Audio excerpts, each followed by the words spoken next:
আব্দুল্লাহ মোহাম্মদ তাহের বলেন, আমি অনেক রিস্ক নিয়ে আরো 5টা আসন বাড়াইছি, এর বেশি আমাদের দেওয়ার কোনো ক্ষমতা নেই। আমরা বললাম এটা কার সিদ্ধান্ত? বলে এটা জামাত ইসলামের সিদ্ধান্ত।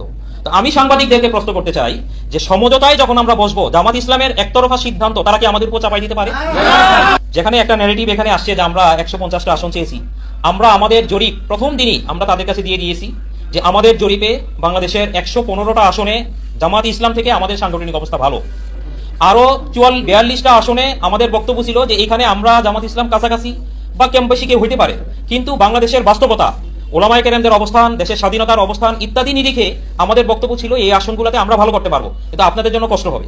এটা ছিল আমাদের জরিপ, যেটা আমরা তাদের কাছে তুলে ধরেছি।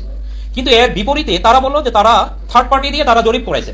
আমাদের এখানে বড় কোশ্চেন হলো, আমাদের জরিপ আমরা আমাদের সাংগঠনিক চ্যানেলেই আমরা তৈরি করছি, আমরা স্বীকারও করি যে এটা আমাদের সাংগঠনিক জরিপ, এটা আমরা তাদের কাছে দিলাম। তো তাদের যেই জরিপ, যেটা থার্ড পার্টি জরিপ, আপনারা সবাই জানেন থার্ড পার্টি জরিপ তার মানে জামাত ইসলাম আমাদের বাইরে ভিন্ন কেউ করছে। এই জরিপ তো জাতির সামনে প্রকাশ হওয়া দরকার ছিল, কিন্তু যখনই আমরা তাদের কাছে চাই তারা বলেন এটা সিক্রেট, এটা দেওয়া যাবে না। এইটা তাদের লাস্ট দিন পর্যন্ত, মানে আমরা সর্বশেষ যেদিন আমরা তাদের মিটিং থেকে বের হয়ে চলে আসলাম সেদিন পর্যন্ত তাদের বক্তব্য যে এই মানে সেদিন পর্যন্ত আমরা তাদের এই জরিপের চেহারাও দেখি নাই। তা আমাদের কথা হলো, আমরা আপনাদের জরিপ দিলাম, সমঝোতা কিভাবে হয়? আমরা তো জানি আন্তর্জাতিক দেশসমূহ দুই দেশের নেতা যখন একসাথে বসে তাদের সমঝোতা স্মারক হয়, এটা তো দুইজনের মিউচুয়াল আন্ডারস্ট্যান্ডিং একটা স্মারক তৈরি হয়।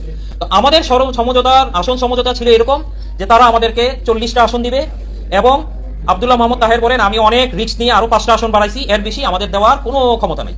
আমরা বললাম এটা কার সিদ্ধান্ত? বলে এটা জামাত ইসলামের সিদ্ধান্ত। তো আমি সাংবাদিকদেরকে প্রশ্ন করতে চাই যে সমঝোতায় যখন আমরা বসবো, জামাত ইসলামের একতরফা সিদ্ধান্ত তারা কি আমাদের উপর চাপাই দিতে পারে? বিষয়টা শুরু থেকে একদম শেষ পর্যন্ত এরকম ঘটনাই ঘটছে। আরো একটা ঘটনা, আমরা প্রথমে বেশ কিছু আসন বিন্যাস করে দেখা গেল, কথার কথা আমরা 51টা আসন আমাদেরকে দেওয়া হয়েছে। বরিশাল বিভাগের বরিশাল জেলার টোটাল আসনগুলো আমরা হেল্ড আপ রাখছি।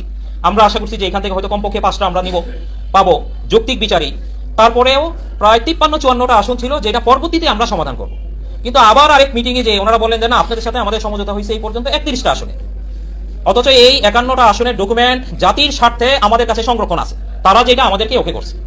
তো এইভাবে পুনরায় যখন শুরু হইলো, আবার শুরু থেকে নিয়ে আমাদেরকে 37টা দেওয়ার পরে আবার আমাদের বয়ান শোনা যে আপনাদেরকে আরো লাগবে, আপনাদের তো অনেক দেওয়া হইলো।